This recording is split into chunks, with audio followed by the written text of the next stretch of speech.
نصر من السلام علیکم ورحمۃ اللہ وبرکاتہ۔ گو مردوں کی تعلیم بھی ازبر ضروری ہے، مگر پڑ جائے جو عورت تو نسلیں سنوار دے۔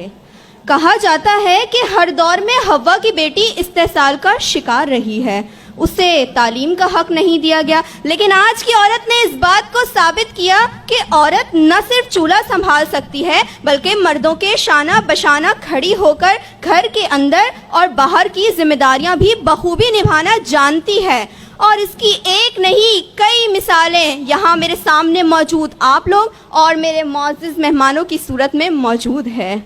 وہ قوم کسی شان کی حقدار نہیں، وہ قوم کسی شان کی حقدار نہیں جس قوم کی عورت ابھی بیدار نہیں۔ عورت تو تبھی مستحکم ہو گئی تھی جب میرے نبی نے اسے حقوق دیے، میرے خدا نے اس کے قدموں تلے جنت رکھی۔ پھر وہ سب سے پہلے ایمان لانے والی حضرت خدیجہ بنی، جن کی آواز عرش تک گئی وہ خولا بنی، جن کی پاک بازی کا گواہ خود خدا بنا وہ عائشہ بنی، اور جنہوں نے قصر یزیدی کے در و دیوار لرزا دیے وہ زینب بنی۔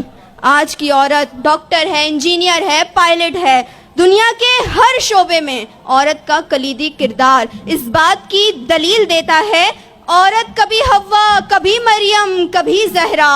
عورت کبھی حوا کبھی مریم کبھی زہرا، عورت نے ہر ایک دور میں مردوں کو سنبھالا۔ جو لوگ عورت کی تعلیم کے خلاف ہیں میں انہیں یہ بات یاد دلانا چاہتی ہوں کہ وہ سبین محمود بھول گئے جن کا سینہ 5 گولیوں سے اس لیے چھلنی کیا گیا کیونکہ انہوں نے حیوانیت کی آنکھوں میں آنکھیں ڈال کر انسانیت کے لیے صداقت کی آواز بلند کی۔ میرے سامنے اے پی ایس کی پروفیسر طاہرہ قاضی ہیں جو دشمن کو للکار کر کہتی ہیں، ارے گولی ان بچوں پر کیا چلاتے ہو، گولی چلانی ہے تو مجھ پر چلاؤ۔ خوشیوں کی نسیم عرفہ کریم یہ ثابت کرتی ہیں، میرے ہاتھ میں ہے قلم، میرے ذہن میں اجالا، مجھے کیا دبا سکے گا کوئی ظلمتوں کا بالا۔ کھیل کے میدان کی ثنا میر، انسانی خدمت کی علم بردار بلقیس ایدھی، فضاؤں کو چھونے والی مریم مختار،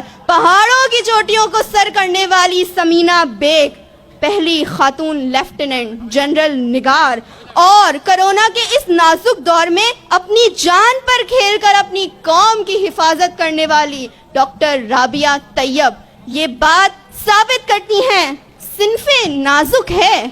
کہ صنف نازک ہے مگر حوصلے جواں رکھتی ہے، صنف نازک ہے مگر حوصلے جواں رکھتی ہے، معنی کمزور ہے مگر درد دل بھی رکھتی ہے۔ آج بنو قابل کے اس اتنے وسیع و عریض پلیٹ فارم کا مقصد بھی یہی ہے کہ اپنے ذہن کی وسعت کو ذرا وسیع کیجیے۔ آپ کو بیٹی کی صورت میں جو گوہر نایاب عطا کیے ہیں ان کے حوصلے بنے، ان کی طاقت بنے، ان کی ہمت بنے،